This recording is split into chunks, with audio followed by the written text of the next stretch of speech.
Okay, everybody, welcome to the latest episode of All2ReelToo.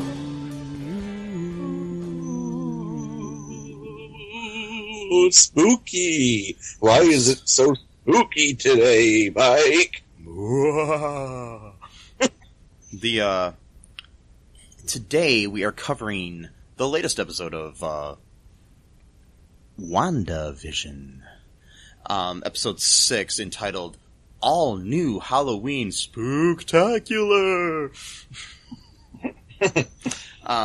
Directed by Matt Shakman, written by Chuck Hayward, interesting last name, and Peter Cameron. Yeah.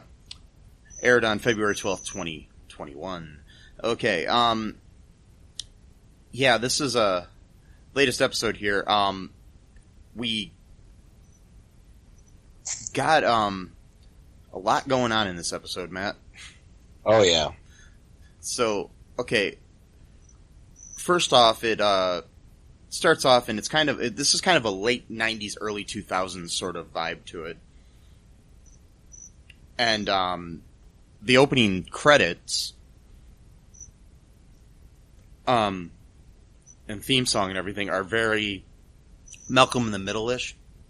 Mm-hmm. Yeah, they're very inspired by Malcolm in the Middle, Pete and Pete, Clarissa Explains It All, sort of like those kind of things, in my opinion, you know? Yeah. Mostly Malcolm in the Middle, which is a very underrated sitcom of that time. The theme song, first off, before I get into that, Matt, what did you think of this episode? Like your reaction? I liked it a lot. Yeah.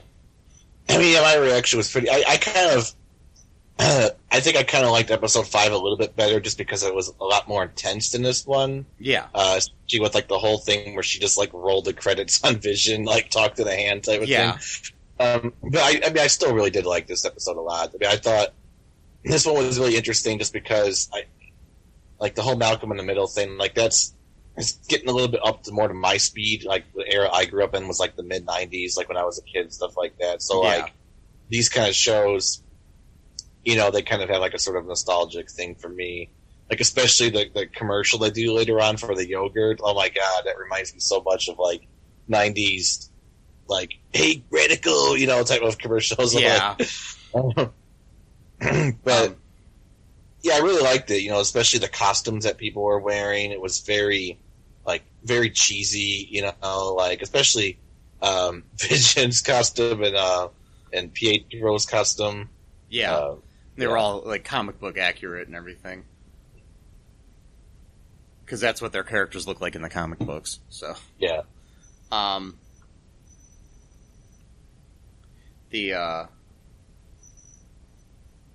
Where's this? Come on.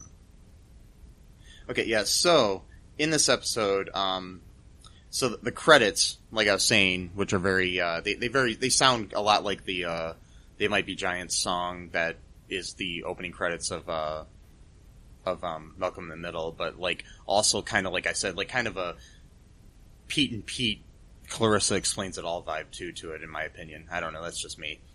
Kind of that era, you know? Yeah. And also, too, the song kind of had a little bit more extra intensity to this one, because Malcolm in the Middle was kind of like in a major key. This kind of had a really disturbing, kind of grating sound to it, like it was kind of meant to make you feel uncomfortable, like, yeah. Especially at that part where it says something about, like, distortion or something like that, and then, like, the vocals are all distorted. Like, I forgot. Yeah. I'm trying to find the actual lyrics. I got the lyrics right here. Oh, okay, yeah. Okay, so the lyrics, these are what they say, which I think can apply to a lot of this here. It says, don't try to fight the chaos. Don't question what you've done. Some days it's all confusion. Easy come, easy go. But if it's all illusion, sit back and enjoy the show. Let's keep it going. Let's keep it going through each distorted day. Let's keep it going. Let's keep it going. Though there may be no way of knowing who's coming by to play. Wow. That was. Is that all the lyrics? Let me see, because I was reading that off of this website, but I thought there was more lyrics to it. But let me see here, because I wrote them down too. May have just repeated some parts or something more time.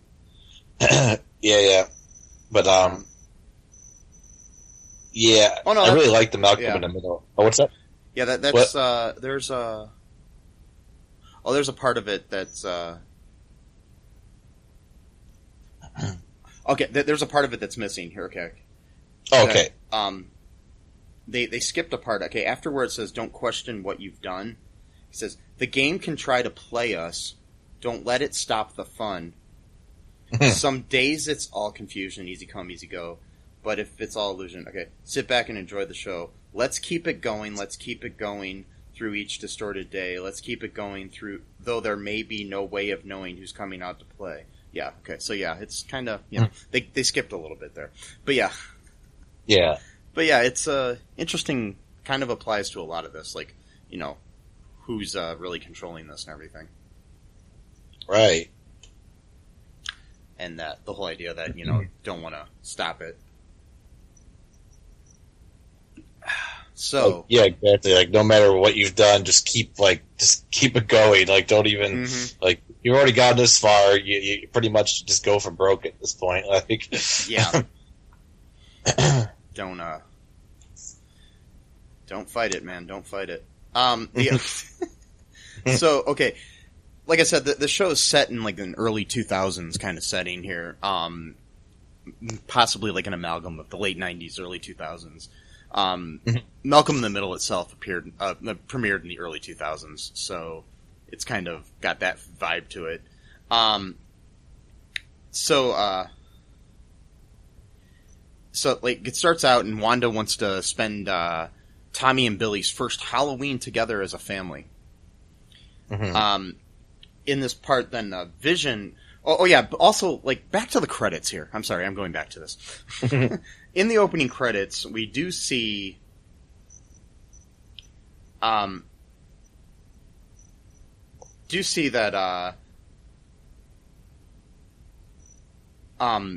Agnes is wearing purple pants, which is relative to the colors that Agnes Harkness wears in the comics, and on her bum it says naughty. So, just wanted to point that out. Well, they made the joke last time about her sexual appetite or whatever, too. Yeah. So, So it could be implying that she's bad or that she's just naughty. Yeah, it could be both. It could be both. You could enjoy, playing around with, her powers or Wanda or whoever else, she's got under her tutelage or whatever. So, I mean, she's what, like 800 years old? I think at a certain point, you stop taking things less seriously at a certain point, or you just are able to have fun, I guess, with your great purpose or whatever. Yes. Well, when I'm 800 years old, I'll get back to you on that when we're doing our like 5 millionth episode of All2ReelToo. We'll talk about it then. Yeah. When we're covering, I don't know, direct to your brain sequels or something. I don't know what. Or we're covering Roboob or something like that. Great classic film. Yes, Roboob. Yep. Anyways,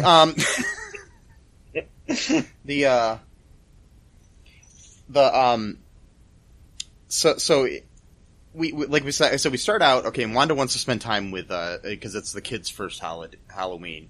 And she wants to do it as a family, but Vision tells her that he's going to go on to patrol the streets to, stop the ruffians from, TPing and all that bullshit, that that kids do on Halloween, supposedly, in TV at least. Such a Vision thing to do, too. Yeah. Like even pre-WandaVision Vision, yeah. He's all about, he's almost like Captain America in that sense. You know what I mean? Like, very straight cut morality,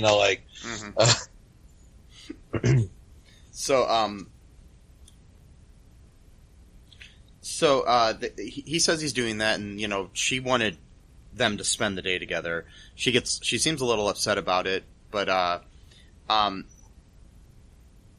first of this, though, it does kind of change point of views here, though, to the kids at the beginning. I know I'm kind of going all over here, but it's hard to remember everything. Yeah. At one point, the one kid says to the other, and they're talking to the camera like Frankie Muniz did on Malcolm in the Middle and stuff like that too. So it's very, very cool. They're afraid to wake up Pietro, who they think is really cool, their Uncle Pietro, and one of the kids says to the other one, is like, you're afraid to wake him up because it's 4 in the afternoon and he's still sleeping, and you're afraid he might be a vampire. Right. Which is interesting because he's kind of undead. So. Right. Yeah. Exactly. Yeah. He's like the typical, like, they even call him a quote man child.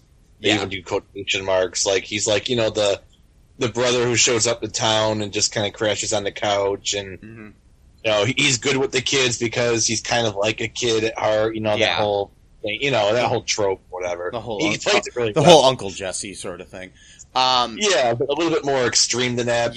But yeah. But like I said, they think he might be a vampire, which I think is interesting. And I mean, that could just be because it's a Halloween spooktacular. And you can't say that word normal, you know that. Oh, you can't. It's against the law, actually. I think. Yes. Do that. And but yeah, and Pietro is kind of undead, so I think that might be some kind of written on there on purpose. They're talking about, like, when they were kids, Pietro and Wanda are talking about when they went trick-or-treating as a kid and stuff like that. And Pietro says she is suppressing a lot of trauma. Yeah. So I think that's interesting. So and then we see them when they were trick-or-treating, and they look kind of like, even though I don't know if it makes sense timeline-wise, but they kind of look like Nick Fury and Black Widow.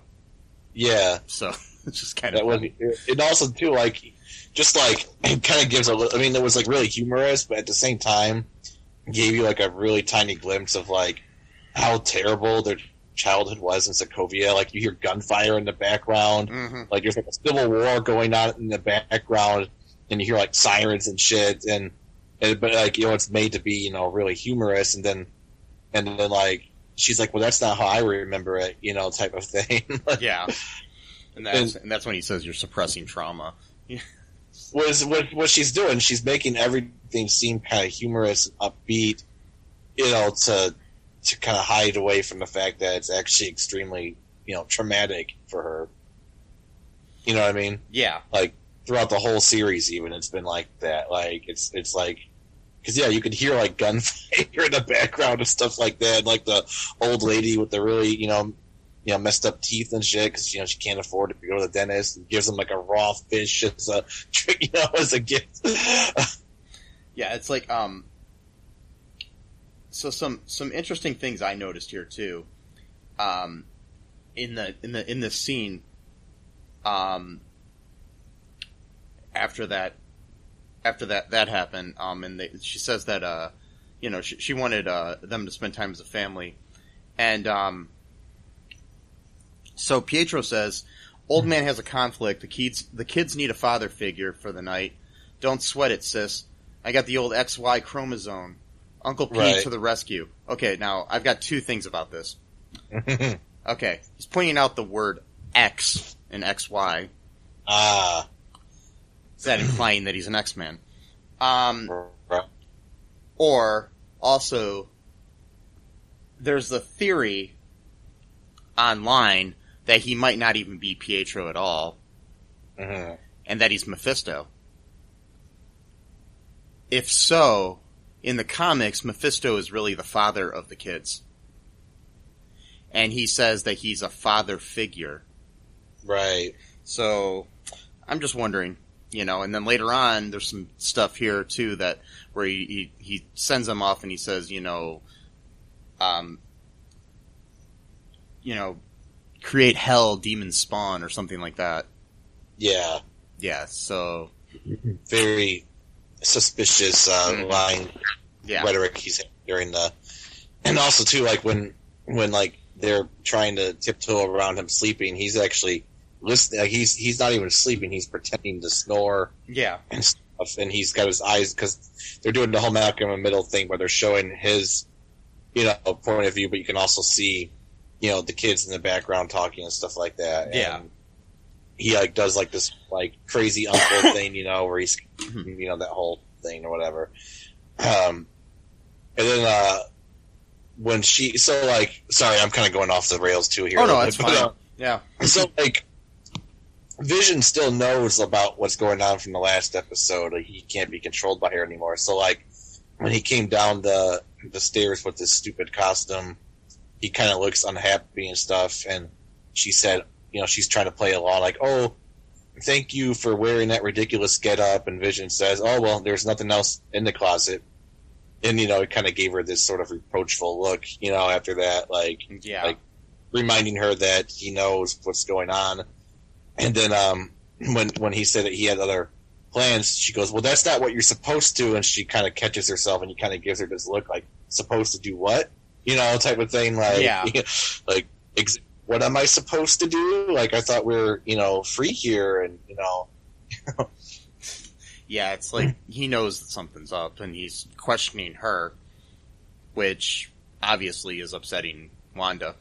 And the kids, too, because Billy says something like, they're not fighting exactly, but they're just being different. Yeah. Which, they're being different than they were, yesterday. Yeah. When I was 5. Oh, wait, what? Exactly. Now, it's their first Halloween. They're 10 years old. It's what?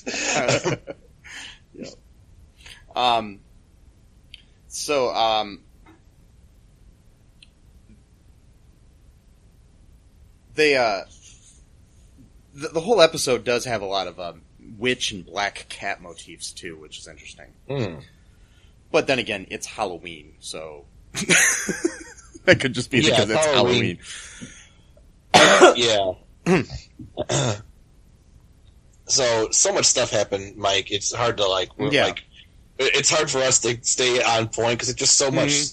Man, I know some of these YouTube videos and stuff. They like new rock stars and these people. I mean, don't get me wrong. I watch these channels all the time, but they have a much more narrative approach because their videos are kind of shorter, so they just kind of go beat by beat, whereas we're more riffing on, But that's why we're a podcast and not a YouTube video. Yeah, exactly. So anyways, because if we were a YouTube video, this would be all slick and polished.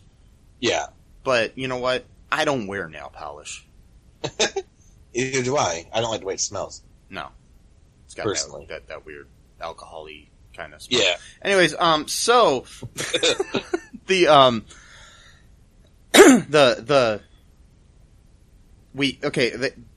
take the kids out trick-or-treating.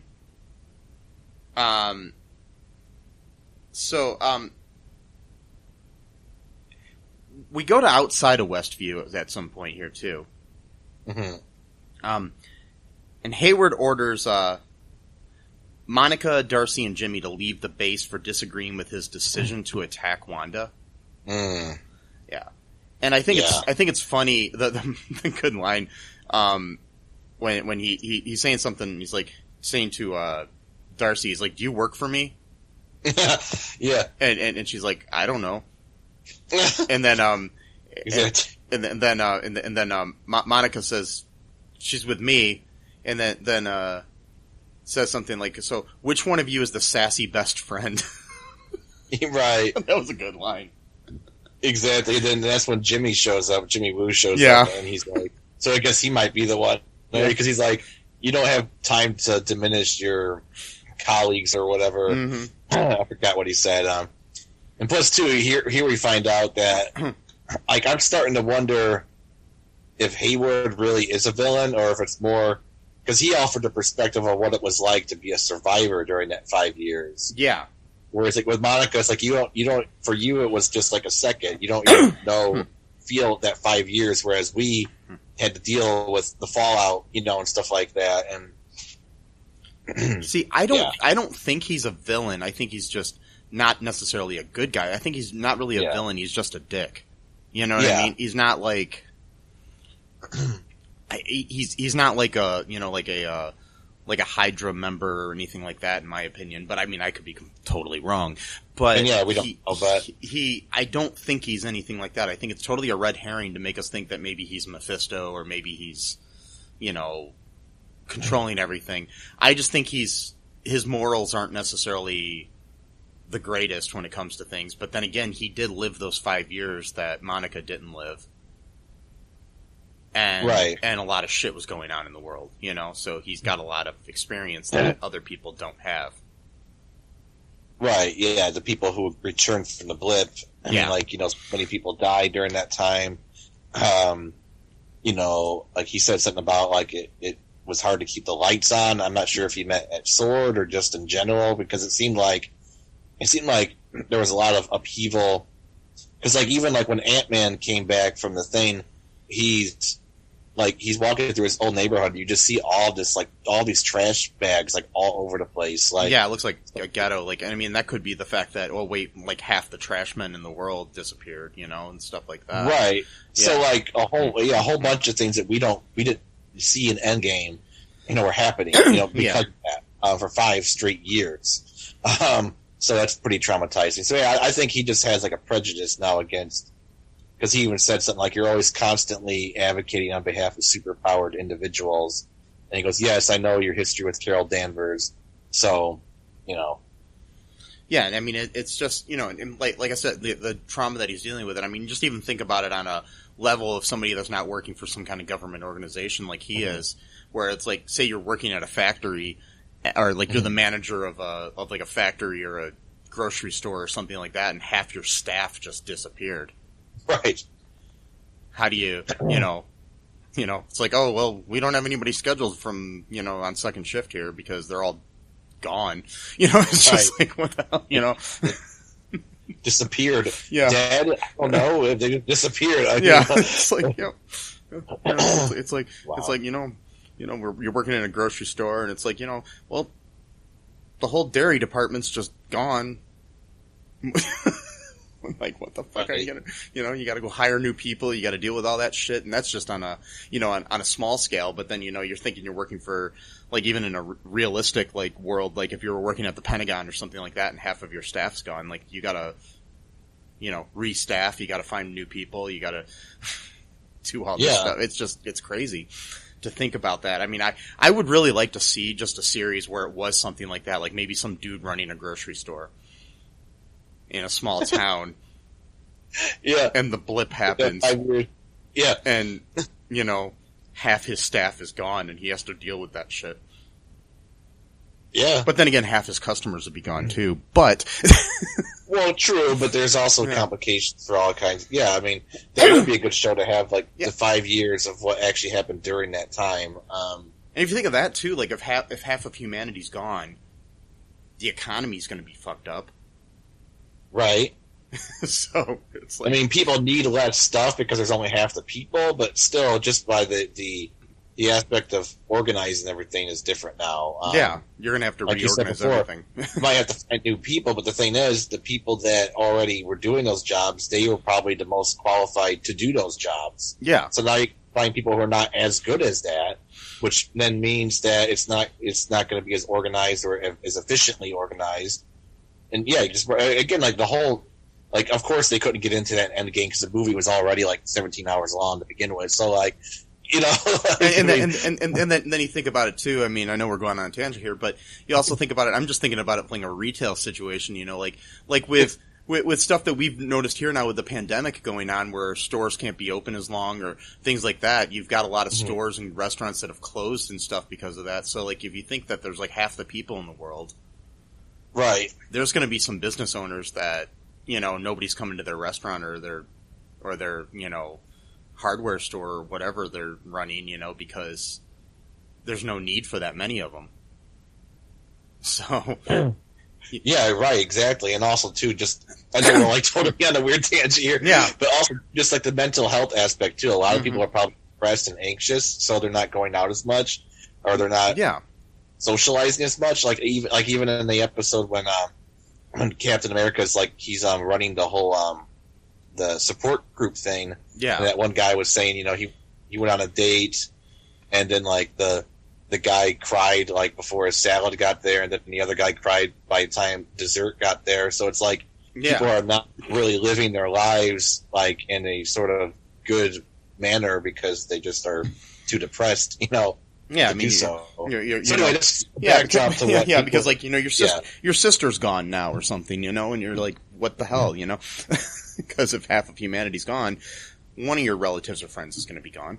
So, right, and plus, you know, Hayward may have, you know, been friends with Monica's mother, you know, too, not just colleagues, and he could be just really beat up about that as well. I mean, she didn't die. He had to deal with her cancer and stuff when Monica wasn't there.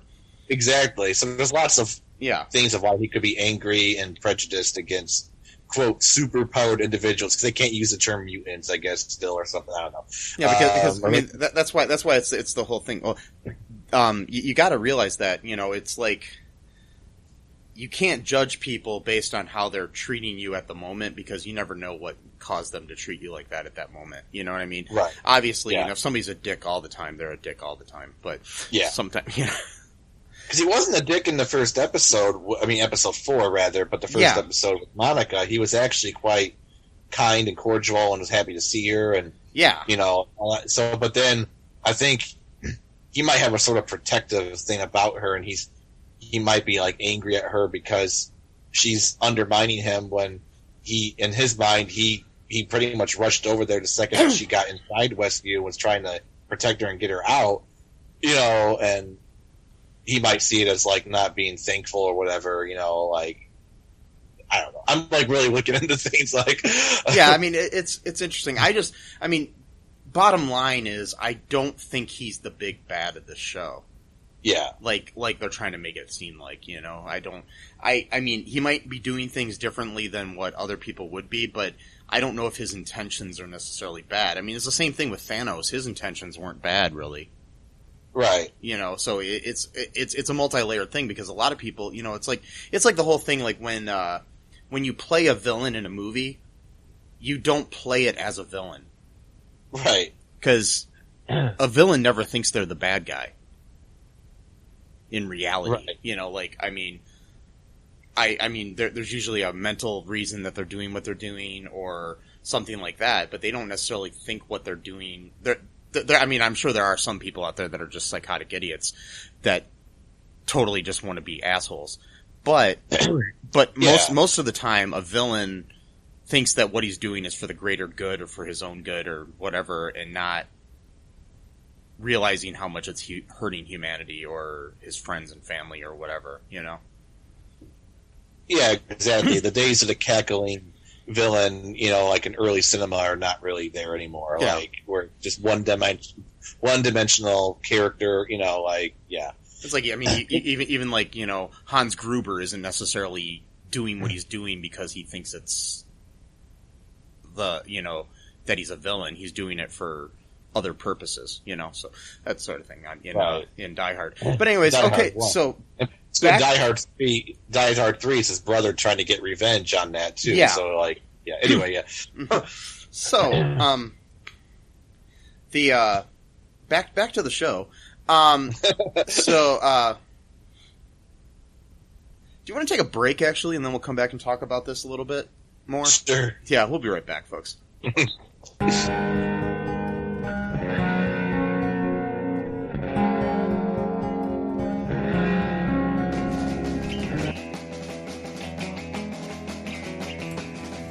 What is Gen X? What is the silent generation? What do generations have in common?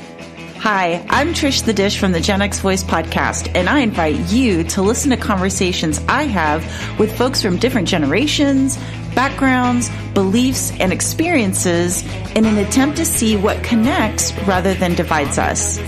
Even though Gen X has been called slackers, Karens, or not mentioned at all in some cases, we are the bridge generation, so I feel compelled to do my part to destroy ageism by bringing all these voices together. And, as a bonus, each guest gets to answer some 80s questions at the end of each show. So download and listen to Gen X Voice today on Apple, Spotify, Amazon, or wherever you listen to podcasts. And let's see how much we have in common after all.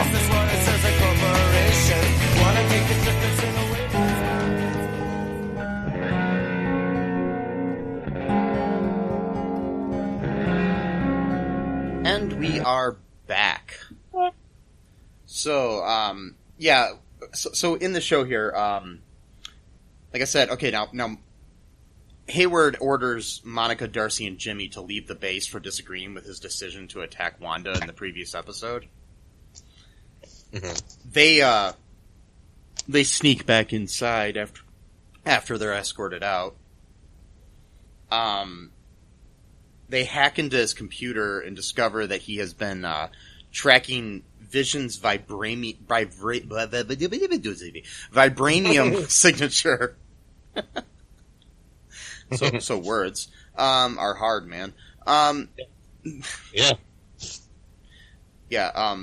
So they're looking on into these files and everything, and Darcy's like hacking into everything. So, what are your thoughts on this here, Matt? About the tracking Vision or whatever? Yeah, that and the whole what all the stuff that Darcy's finding here.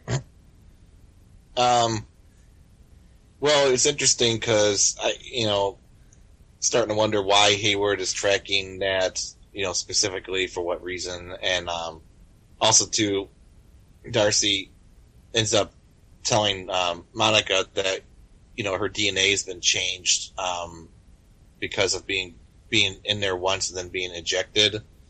And that if she goes in a third time, she might be changed forever. So that could be like an indication that she's going to become. What's her name? Spectrum or Photon? I know her mom's Photon, but she becomes both in the comics, but Photon mostly. Yeah. I mean, okay. And at one point, I think she was even Captain Marvel. So it's So basically, she has powers that kind of are comparable to Captain Marvel's, essentially. Mm-hmm. Okay, cool. And so I'm just interested in that, of why he's tracking Vision, almost exclusively to figure out what's going on with him. Is it just because scientific, or what reason? Well, it's because they were basically operating on him before Wanda released him, right. So it's kind of interesting. Because like in the last episode, they showed that video of her breaking in and stealing Vision. Yeah. And he said something like, I've just been given permission to release this video. Who's giving him permission? He's the director. Right, yeah, exactly. I didn't really think about that. Who gave him the order? Who's the higher up? Yeah. Does the president have something to do with this, or what's going on? You know what I mean? Plus too, he showed the video, so it's like you could see the video, Vision being in different pieces, but he wasn't hiding the fact that they were experimenting on him. No. So, or at least his synthetic body, or whatever you would call it. So yeah, he wasn't which again kind of makes me the idea of makes me the idea, really gives me the idea that he's not totally villainous because he's not hiding the fact that he was doing that. Like, it wasn't like some secret, like that you find out later in the show type of thing. Like, so he's just open about the fact that they're experimenting on his, body or whatever it was, perhaps to turn him into another weapon, or likely they were just actually just studying it to find things out more about it, type of thing. Just to know kind of like where he came from, because like Age of Ultron, frankly, was like my least favorite of the Avengers movie, but it was also one of the best because it introduced Vision and Scarlet Witch and stuff, so like, or Wanda, but I do not like that movie that much at all, actually. It's that when they come in there, it's got its moments, but overall it is kind of a, kind of a boring one compared to the other ones. And exactly. It's like the scene was weird. Whoa, what the heck just happened here? Okay, yeah, and so in the so basically, what we've got going on now is that Monica is going to possibly, like you said, become a super hero, or a mutant, maybe. I don't know.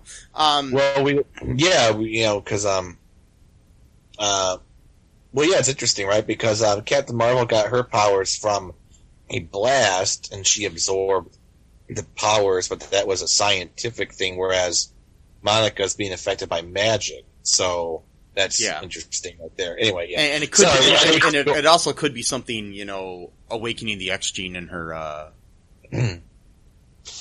in her body or something. You know what I mean? Exactly. Because that's how a lot of mutants came to be. Yeah. Right. Yeah, they already had the gene within them, but then it kind of got activated by a certain traumatic experience or whatever. Which is kind of similar to like Harry Potter and like how magic is activated. Usually, it's usually happens when they're either anxious or something happens, and then it just kind of comes out of them. Or how metahumans are in the DC universe, and things like that. Yes, exactly. Yeah. Well, the whole thing with because DC has been doing the meta stuff for ages at this point with the TV shows and everything. Yeah. But also I wanted to bring up the fact that they right before I think Director Hayward kicked them all out, it was in response to when they actually brought in the drone was still glowing red, like a whole day after Wanda shot it and threw it at them. Yeah. So that thing is still glowing, still has her power crackling and stuff like that. Yeah, which is interesting. Yeah, it is. Okay, so let's go back into Westview here.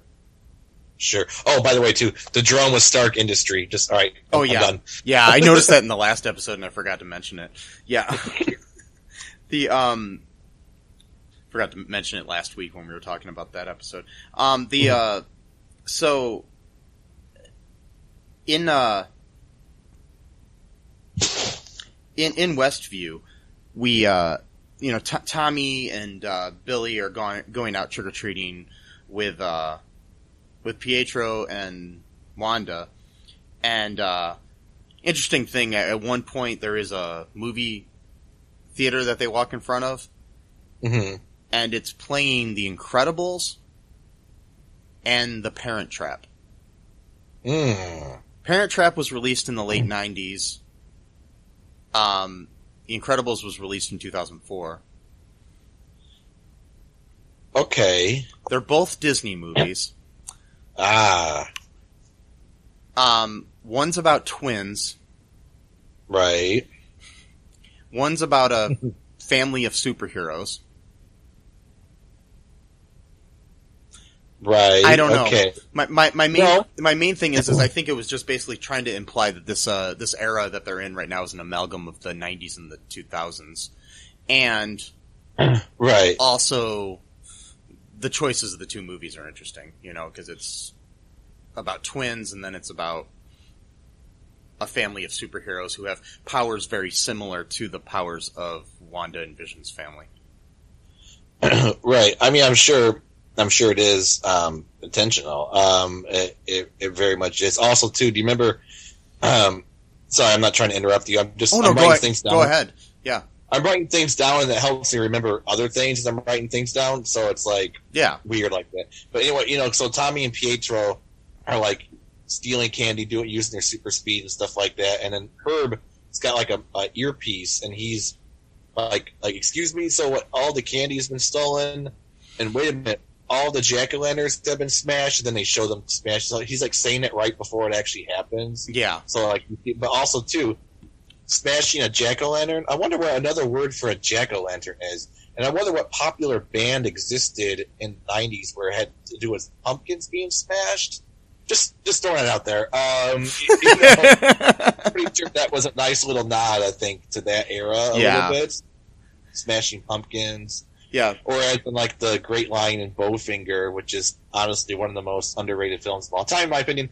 Mine too. It's my favorite comedy of all time. Anyway, yeah, it's a great movie. But when he's trying to impress the Heather Graham character, I forgot her name, but she's going, asking her like what her interests are to like pretend to like the same things that she likes, and then she's like, I love smashing pumpkins. He's like, me too. Do you want to smash some? He has no idea what he's talking about.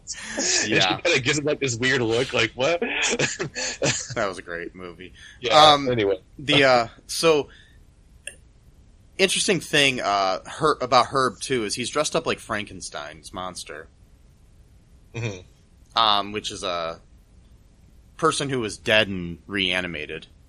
Right. So there might be some clues or some metaphors there.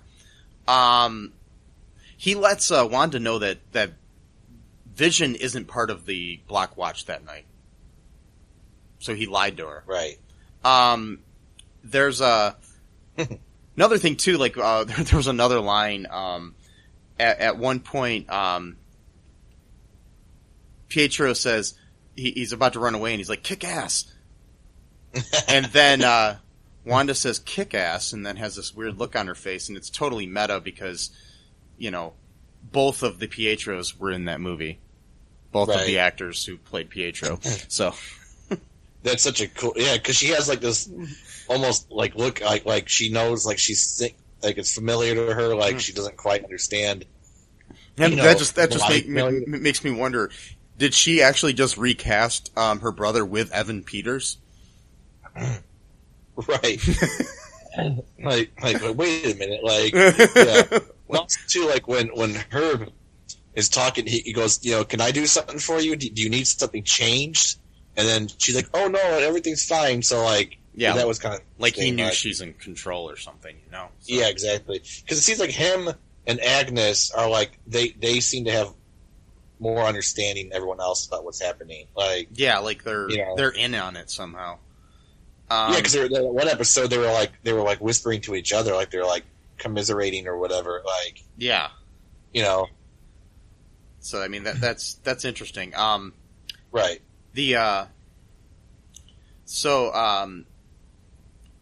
Okay. So what happens next here? We've got after that.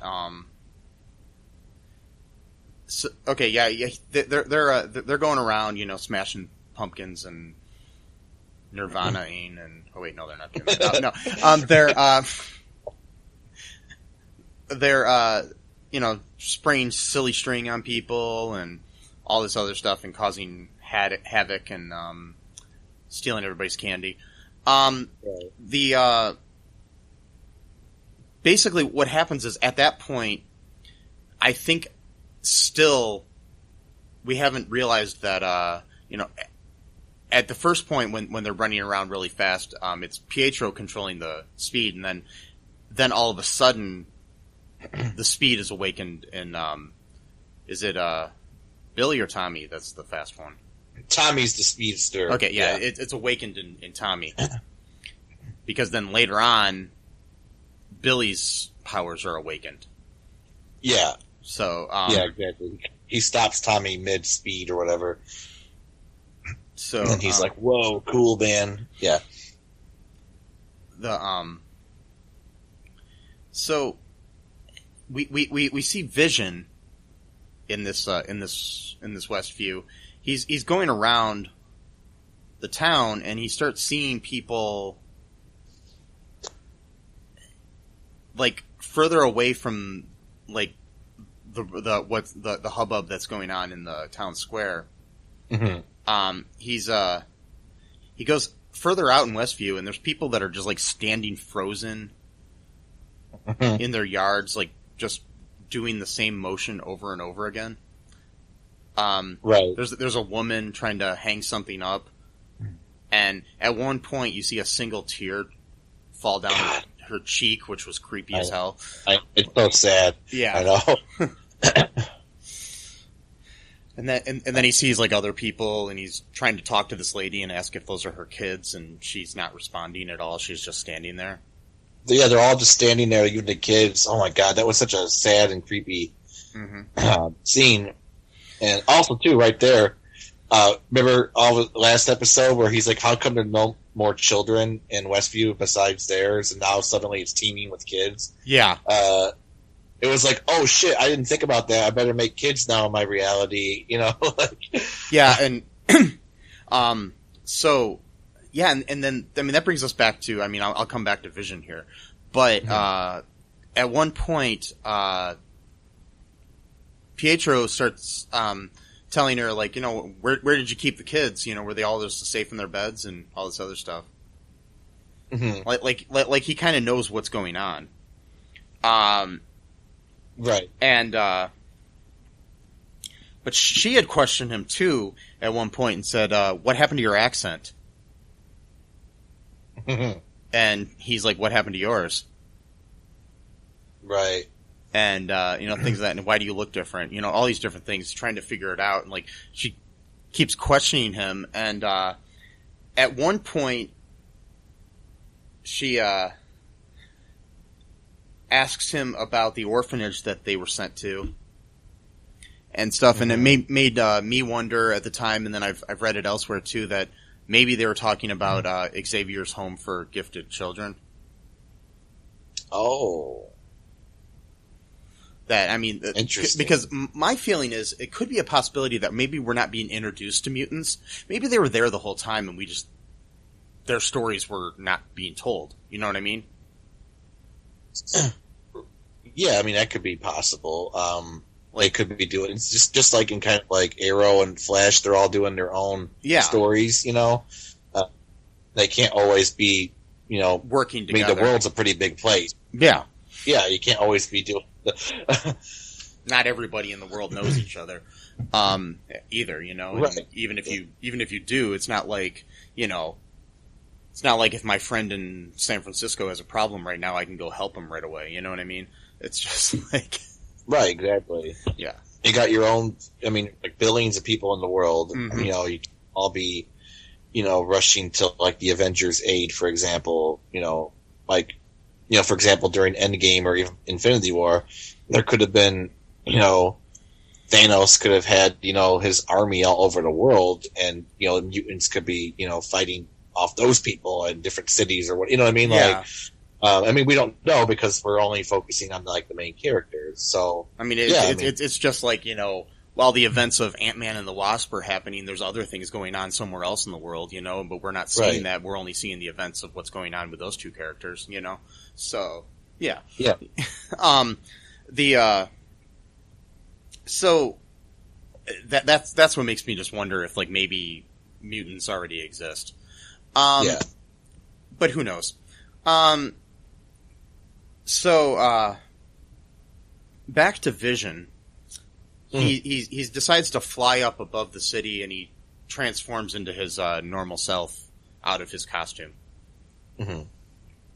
out of his Halloween costume, and he flies to the edge of Westview, and he sees a car just sitting there, parked. So he lands, and in the car it's Agnes, dressed up like a witch. And she is saying that she doesn't know where the town square is. That she got lost, in the town she grew up in, as Vision points out to her. Right, exactly. And the town you grew up in. Yeah. And so they he does his little thing like he did with Norm in the last episode, where he wakes her up with his little vision power on the head doodaddy thingy, right. Right. And then she says, "You're one of the Avengers. You're Vision." And he's like, "Yeah, I'm Vision," but he doesn't know what the Avengers are. Right. And she asks if she's dead because she knows he is. Right. Which we've seen in all the previews for this, but putting it in context makes a little, more sense. Yeah. Yeah, it makes sense. Yeah, exactly. Because she's like, also too, we noticed that as soon as he wakes her up, she reaches for like where her brooch normally is. Yeah. But to see if it's still there, which I don't think it is at this point. So that's interesting. Mm-hmm. So what happened to her brooch? Yeah, and it's like, then again, I don't think she was wearing it last episode though, so I don't know. Yeah, it's interesting. Might just be them throwing us off, and maybe she's not even Agatha Harkness at all. I mean, I'm pretty sure she is, just because of how many. I mean, it would be a terrible letdown to trick us at this point, but who knows? Maybe they will. She could have been playing around, just pretending to play dumb too. Yeah, that's what I'm saying. It's like I'm just wondering, is Agnes just another citizen in the town? We never saw her driver's license on the board that Jimmy Woo was working on. Here's just falling. Maybe she is Agatha Harkness, but she actually is a real person. Agatha just took over her body or something like that. I mean, that's true. And it's I don't know. Dang. And it's like, does like Wanda have control over her, or vice versa? Or what's going on, It's like, it always seems like there's like this weird push and play or whatever, like push and pull, I guess is the word. So yeah, sometimes it seems like Agnes is the one in control, but then other times she almost seems like she's in awe and almost in fear of Wanda. And it's just, I think they're doing it on purpose to just keep us, on our seats. I mean, on the edge of our seats, Yeah, and it's like, is she just doing this thing to put on a show for Vision, or is she, like you said, really, is she really Agatha? Is she really bad? Anyways, but when he takes his hand off of her, she starts cackling like a witch. Right. And then says, "Okie doke, neighbor," and then drives away. Yeah, after he returns her back to her. Yeah. Mm-hmm. Yeah, because she's cackling because she's kind of having like a mental breakdown. She's like, we're all doomed or whatever. Like, yeah. And it's interesting. I mean, like her laugh sounds like the Wicked Witch in Wizard of Oz sort of thing. You know what I mean? So it's like, yeah. Okay, so that was interesting, and then Vision tries to keep going, and he gets to the end of the hex and starts going through the barrier. Mm. And we is it Billy the one with Billy's the one that's not fast, right? Yeah, Billy's got like the magical stuff. Yeah. He realizes what's that something's up with his dad, and he starts having a vision, pun intended, of what's a vision, and and what's going on as he's like being surrounded by people with guns and things of that nature. Right. Oh yeah, I forgot. Outside in Swordland, reality. Monica mentions that her contact that she had is only an hour away, the one that can help them the scientist who can help them get back into the hex. Right. So that makes me wonder if next week we're going to finally figure out who that is. Hopefully. Yeah. Because, she's been teasing it for a while. I think it might be the big, because Paul Bettany, in an interview, the actor who plays Vision, he said that there's going to be a big cameo in this with an actor that he's always wanted to work with. So, I mean, who knows? I mean, that could be, maybe it was Evan Peters he was talking about, but it makes me think it's got to be somebody bigger. And they're talking about, and Elizabeth Olsen at one point said that there's a big cameo in this show that's on the level of Mark Hamill in The Mandalorian. Oh, wow. Okay. So, I don't think that's Evan Peters. I mean, no offense to him, but he's not Mark Hamill. And, he's not, like, really the Mark Hamill of, Who's that? Evan Peters. Who is that? Oh, he's the guy that plays Pietro. Oh, yeah, you're right. Yeah, exactly. Yeah, I don't think he was the big, Yeah. The big, cameo, but maybe he is, and that's what she was talking about. But I don't think he would be like a Luke Skywalker sort of, no, analog here. I mean, I don't know if it's going to be like a, somebody like Tony Stark is really alive, or which I don't think they would do, because that would just make everything stupid. It would be a pointless, sacrifice. Are they going to introduce us to Reed Richards, the Fantastic Four?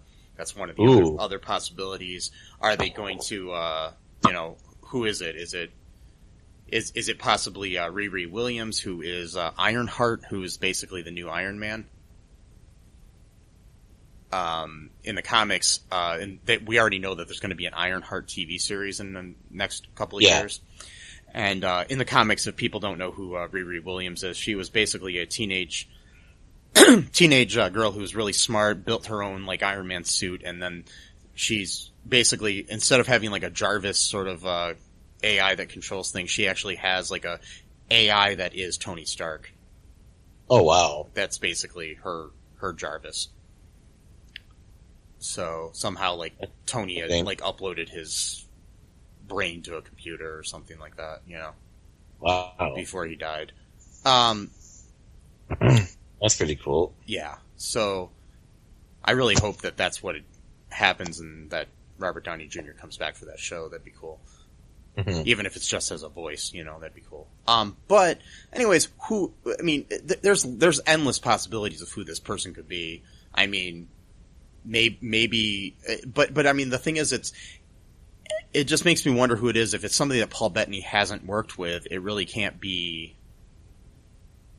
It can't be Tony Stark. It can't be Bruce Banner. I'm trying to think about other scientists. I don't know if he ever had any scenes with Shuri and Black Panther.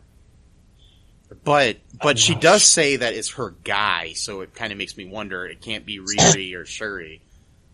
Right. So, because I think it's a guy, so it's got to be somebody, Yeah. So, I don't know. Who knows? Maybe it's, who knows? I mean, it could be anybody. Maybe it's, maybe it's some, maybe it's that Thalos guy from, that what's his face played in, in Captain Marvel. I don't know. I just watched that last night. You talked about the Skrull dude? Yeah, the guy that's like, basically the good guy in the movie. Yeah. I just watched that last night, actually. Yeah. It's interesting. Ben something or other is the actor's name. I was just trying to remember the actor's name, and I can't right now. Oh. But anyways, maybe it's him. Who knows? That's what I'm wondering. Yeah. Mm-hmm. So we'll see who it is. I think that's going to be interesting to find out. But back to this whole thing. Okay, like in basically Billy's like having this vision of his dad going through this stuff. We see what's going on. Darcy, basically, Jimmy Woo and Monica had left to go meet up with her contact, and so they're gone, and Darcy was still there doing some more hacking because she had some things that she wanted to find out in certain files. And so I'm still wondering what's in some of those files. But right. She goes up to the hex where Vision is coming through, but he's being pulled back in and basically almost dying because of it. She goes up there and just like, why aren't you helping him? You know? And they handcuff her to a car, and then Wanda reacts, and she decides to make the hex bigger. And so it starts encompassing the sword makeshift headquarters there, and things start turning into like clowns and circus tents and things of that nature. Yeah, she ends up, expanding that hex to like a huge swath of that territory. I mean, like we're talking like 6 different Westviews. And people are trying to outrun it. So who knows who's going to get trapped in there? Darcy gets stuck into it. Darcy for sure. She's handcuffed there, and she starts yelling, "Oh fudge!" And fudge, yeah, yeah, which I thought was hilarious. Tell you one thing. What I would do when she ends up in that town, she needs to be that waitress she played in Two Broke Girls. Oh, I am almost certain they're gonna do something weird like that, like to be so meta. That would be great.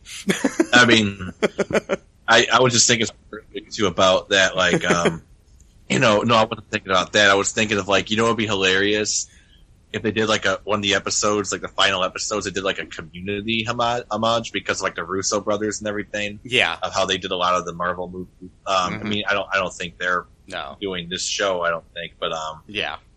But they've left Marvel, so okay, yeah.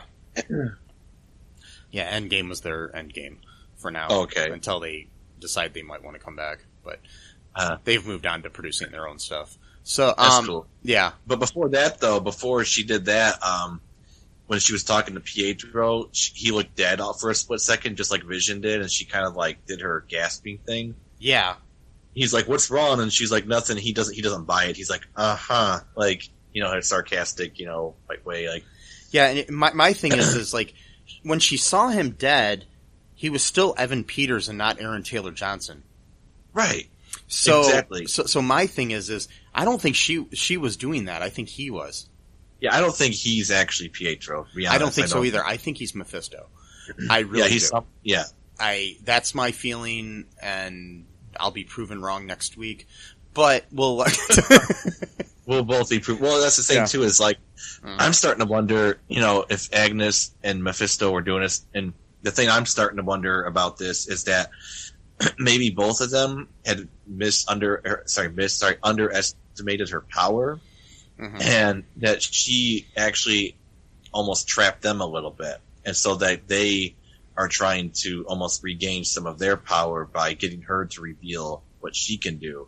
So I think I'm starting to wonder if this was their idea, but then they didn't realize how powerful she actually is, and they just weren't. They weren't on guard, and then all of a sudden, they find themselves almost as like partially part of her reality, but they have a little bit more autonomy than the rest of the people do because they are spiritual beings, and because like Agnes from last episode, when I'm almost certain that Agnes killed Sparky, to be honest, and just to see what Wanda could do, because like when Billy said, you can bring the dead back to life, and she's like, you can do that, like trying to suss out her powers, and then in this episode too, Pietro in quotation marks, yeah, is what I'm going to refer to him from now on, Pietro in quotation marks, is asking her all these really suspicious questions, like, how did you do this? And, really, like, trying to tease out, Yeah, he's asking a lot of interesting questions, and... Yeah. Yeah, and she totally doesn't trust him. No, she doesn't. For a second, you could tell, and then she gets all emotional, saying she was full of grief, but I think... I think she was being sincere in doing it, but I also think she was keeping her guard up as well. Like, yeah, to not give anything away, but also turn on the waterworks, so to speak, to which again, I'm not saying she's faking it. I think she's being absolutely truthful when she says that she felt like endless nothingness and stuff like that. But at the same time, I'm thinking she was doing that at an opportune moment to kind of get him off his questioning, interrogation, if you will.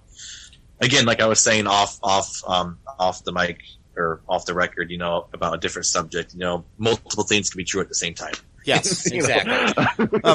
It'll be interesting to see where this is going. So, before we take another break here, there was a claymation commercial here. Oh yeah. So it's interesting that in this ad, we don't have that couple that are in the other ads. Right. So I find that interesting. But it's like a claymation thing with this kid on an island who is given this magical yogurt by a shark, yet he's too weak to open the yogurt to give himself sustenance. Right. And then they say, it's Yo Magic is for survivors. Right. Yeah, that was creepy. That was dark really as fuck. that honestly reminded me of some like Twin Peaks shit right there. Yeah, like, well, all of the ads are very David Lynchian. Yeah. The creator of Twin Peaks. Yeah, so it's interesting. It'll be interesting. I mean, there's like I can't remember what it is, but there's like I think a Greek mythology story that's kind of like that, where it's like a guy who's really weak, but there's like he's underneath a tree that's full of fruit, but he can't reach the fruit. Yeah, there is a myth that he's like grapes or something. He can't. Yeah, he can never reach it and invite it or get a piece for himself. Yeah, a lot of really fucked up Greek mythology. Like there's another one too where a guy is pushing like a rock up a hill, and it always, as soon as he's about to get up to the top, the rock rolls down and he's got to start all over again, and just keeps doing it over and over again. Isn't that Sisyphus? I think maybe, I'm not sure. Yeah. So it's interesting. I can't remember the name of the one who's not able to get the fruit. But anyway, so so it'll be interesting to see what that, because I mean all of the ads are kind of like about traumas in her life, but this makes me wonder if this is about a trauma in her kids' lives or something like that, because it's a kid on the island, and I don't know what's going on. You know what I mean? And plus, too, the shark. I mean, plus, that's actually based off a real commercial. Actually, there's it was for like a Hostess cake type thing, I think is what it was, and the shark was the one that like was trying to eat it or gave it to the kid. I don't know, okay. But there was definitely a commercial where a shark was involved of like eating or giving like the person this cake, but also too of the idea like a shark, something that's usually like a predator, and that's And I think the shark was voiced by Evan Peters. It sounded like him. Interesting. Yeah. And plus too, eventually the kid becomes a skeleton because he's trying to open the yogurt for like a lifetimes, and you keep seeing like the days turn to nights and years, and he's slowly decaying into which a is skeleton. interesting. Yeah. Like the whole decaying thing with Vision, and also quote Pietro, which don't think is actually him. Do you want to take a break here, and then we'll come back and we'll talk about some trivia and a few other things, and before we wrap things up? Yeah, sure. Let's do it. We'll be right back.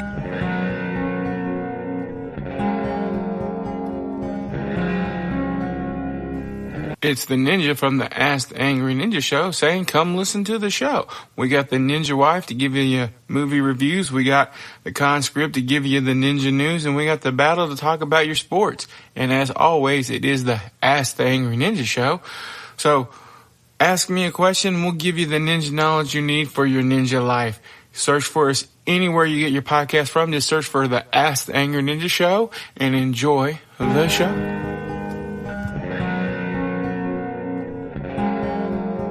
And we are back. So, Back. anyways, Matt. Yeah. So, I asked in our Facebook group, which you can join, All2ReelToo podcast group. Also, by the way, I'm still in the process of setting it up, but just to letting people know that listen to our show, I have registered the domain all2reeltoo.com. So we will soon have a website. So yeah, for the cast that we're potting, and yes. Right now, currently, you can go to that website, but it takes you directly to our Facebook page. So, because I haven't had time to set up a website. Which I will do sometime in the next, few months here or so. It's going to take a little bit here, folks. Be patient with us, but just letting you know, we have that. Yeah. So, I asked in the group, what people thought of the episode, and, my good buddy from high school, Christopher Seibert, I can't remember how to pronounce his last name. He's a good buddy, but I don't know how to pronounce his last name. Anyways, he's a good guy. I like him a lot. We went to summer school, just a little tangent here. He and I went to summer school together. It was pretty fun. Ate lunch with him and stuff, one year over at Whitmer High School in Toledo. And, yeah, he's a good guy. It was the summer of the O.J. Simpson trial. I remember that much. So, because we talk about that and other things, and a friend of ours who sadly passed away, right, who was murdered. But yeah, anyways, so dark times. Sorry. Okay. Anyways, Christopher's a good guy. Anyways, he says, I just finished the episode. I really want to know what is going on, what Darcy found in Hayward's computer, what it entails with Vision, and the fact that Monica has traveled through the Hex twice is showing the fact that she's getting her superhuman abilities or mutant abilities to become Photon or whatever her Avengers name will be. So yeah. Yep. That's the one comment we had, so I thought I'd share that here. Good comment. Good. Yeah. I mean, good thoughts here. Question. Basically thoughts that I have too, because I'm just wondering what's going on, and I do think she is on her way to becoming that. Oh yeah, by the way, the operation that she finds in the computer that Darcy finds is called Operation Cataract. Mm. And when you have cataracts, your vision is blurred. Oh. Okay. So this is obviously a really bad or good pun here. And it could also, again, manifest or demonstrate Hayward's sort of hatred or prejudice against people who have powers, almost. Yeah. Like, names it something really hateful, like, Mm-hmm. like it's like almost like naming your file, like, bitch or whatever, Yeah. like wait, what? Like, might as well just call it I Hate Vision. Anyways, right. Yeah, that's okay. interesting. Yeah. Okay, so like we said, the opening credits pay homage to the 2000 show Malcolm in the Middle. Mm-hmm. The Vision speaking Spanish and Wanda being turned on by it pays homage to the Addams Family. Oh, when Morticia Morticia would do the same thing with French to arouse her husband. Interesting. The episode does reveal the twins' future superhero powers when they were part of the Young Avengers. They were Wiccan and Speed. Billy was Wiccan, Tommy was Speed. So, Mm-hmm. Yeah, like I said, the Cornet Theater in Westview was showing The Incredibles and Parent Trap, both Disney properties with plots which mirror aspects of WandaVision, i.e. a secret superhero family with child speedster. Yeah. Also, too, Night of the Living Dead was playing at one point. in the theater as well. Near the end. Yeah. Interesting. They were playing Night of the Living Dead. Which makes sense because that plays at almost any kind of Halloween event because it's public domain and anybody can show it. Yeah, exactly. So yeah. That's cool. This is the first episode to not have a laugh track. Besides the Monica Rambeau centric episode. Yeah. But that's just because shows in the sitcoms that once they became single camera sitcoms, they were laugh trackless. Yeah.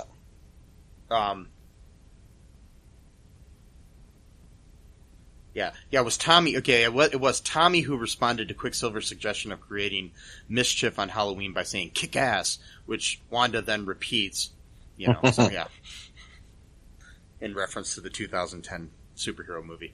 And this is the first time in the MCU that we see Wanda, Vision, and Quicksilver in their comic accurate costumes. Late in the episode, when Wanda is concerned about Vision, Pietro says, "It's not like your dead husband can die twice."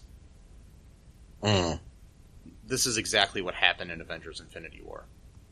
Right. So, anyways, so any speculation as to what you think's coming next week?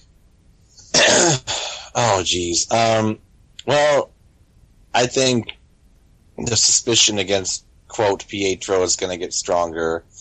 Just because, well, for one thing, she ended up shooting him with her powers when he said that. And also, too, someone pointed, I think it was New Rock Stars or Screen Crush, I don't remember which one, on YouTube. You can look those channels up. They're really good. Yeah. We do the long game where we kind of riff on the show. They do like the really short, like, Eric Voss at New Rock Stars is awesome. Ryan Airy over at Screen Crush are both awesome. If either one of you guys are listening to this and would like to come on the show, please let me know. Oh, definitely. Because love to speculate. I pretty much watch their videos and do research, and I read stuff too. But I watch their videos and see what they've come up with, and it's usually really solid stuff. But when she shot him to those tombstones, one of them had the name of I think a graphics designer of the show, and also some of the stuff was obscured, but all you could read was "not on her side," which that could be an indication that Pietro is not really on her side or is not really interesting. Him. And then that was right after she shot him with her powers, but also too. I'm starting to think that she's going to become more suspicious. She's going to be questioning him, or maybe doing it a little bit more cleverly because he's been catching on to her interrogation methods. They're a little bit too blunt, so she's going to be trying to do things to kind of test him out to see if he's really Pietro, just in a different body. Yeah, or whatever. When he's questioning her at one point too, she said she doesn't know how all this started. Right, yeah, exactly. Which I believe she doesn't know. No, she doesn't. So I don't know if she started it or somebody else started it. I mean, it could be that she started it and she doesn't remember how she started it. Yeah, exactly. So I think that's going to happen, and plus too, because I was going to say earlier and I forgot because there's a million things going on in this episode, but the way Pietro in quotation marks speaks about himself in quotation marks is very crude and not compassionate, which makes me think that it's not really him. It's someone who actually maybe despises Wanda or despises Pietro for whatever reason, because he says, "Oh, I was shot in the street like a chump for no reason at all." Yeah. And then all of a sudden, I hear your voice calling me, and I knew that you needed my help. Well, if anyone who's seen Age of Ultron, which I recommend you, even though in my opinion it's not a great movie, it's good for research, a background. For this show, because that's what introduces Wanda and Pietro as characters. But anyway, even if you don't do that, they actually showed real Pietro his death scene in Age of Ultron during the beginning recap, and he was not, quote, shot in the street like a chump. He was trying to protect, I think, children or something. I don't know, forgot what he was doing.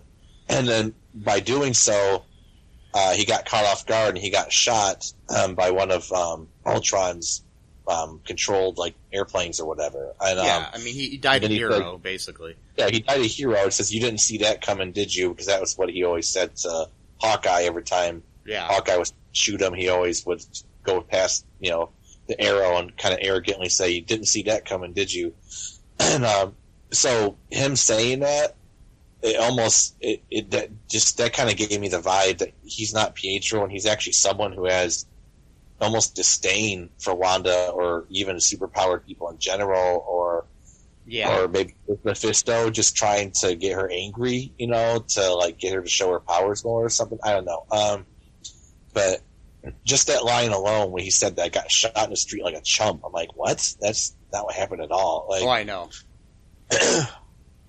It's so unless it's self-deprecating, but who knows? You know what I mean? It's just hard to say. But then again, that wasn't his personality though in the movie. I mean, he was cocky, but it wasn't that kind of Uncle Jesse cocky. He's very much the personality more of the X-Men Evan Peters Pietro. Yeah. So than the Aaron Taylor Johnson one. So it's interesting. So I mean, I have a lot of questions. I really just want to see what Darcy turns into. But I'll be disappointed if it's not her character from the greatest sitcom of all time, Two Broke Girls. And oh boy, that was sarcasm, by the way. Anyways, no, but I do love her. She's so cute. Anyways, great actor. I mean, great actor. I mean, and this show proves it. I mean, think everyone needs a paycheck. That gave her some money for a good 6-7 years or whatever. She's put her money to good use. So it's all good. I'm not saying she's not a good actress. There's a lot of good people that are on bad TV shows. Of course. And I mean, even the writing staff and stuff, I don't have a problem with that show. I just think that it just didn't work for me. But, anywho, I don't really have any other thoughts right now. I just want to know what's happening with everybody because I'm very, curious as to where this is going, and I hope that we find out some more info next week, which I'm sure we will. Anything else before we wrap things up here, Matt? Just as a public service announcement, don't become a spy for the Baha'i Faith, and which Mike and I are members of. Me sort of more tangentially, but just don't spy on their organization, against people that are thinking that they're leaders of like a Sufi organization and that they're like I'm being really obscure here. So no one knows what I'm talking about. Yeah. Okay. I'm just saying that we got you. Don't become a spy and to ruin the life of a person that gets 45 YouTube videos, views on their hour-long YouTube videos. Yeah. But this person's like a prophet apparently and is going to change the world with their 61 YouTube videos. So don't try to wreck that guy's great purpose in life because you might drop down his 52 videos to 49, views, and that's going to be those 2 views are going to make all the difference between, life and death of the universe. So just, don't become a spy, Anyway, just in general, don't become a bully. Don't become a bully, and don't accuse other people of being spies. Yeah. When you have no evidence for that at all. And don't harass them and stalk them. It's not a good look on you. And no matter what you think, Matt is not Jason Bourne. Is that what? Jason Bourne. So, not, or Ethan Hunt, or James Bond. Wow. or even that character that Bill Cosby played in I Spy. He's none of them. Wow. So anyways, I hope you guys enjoyed this episode. If you did, maybe check out some of our other episodes we do that are not about WandaVision.